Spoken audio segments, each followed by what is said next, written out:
pull here.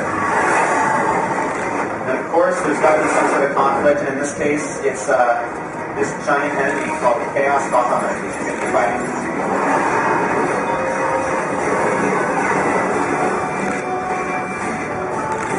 You'll notice that Ryo's dealing significantly more damage here than he was with Cyrano, which is reflected in the fact that in the chronology of the titles, 13-2 is obviously taking place after Lightning had already built herself to the point where she could save Pulse, and so she's quite a bit stronger than Cyrano.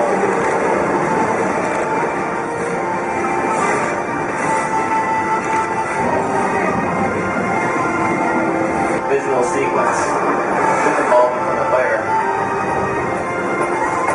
Come on!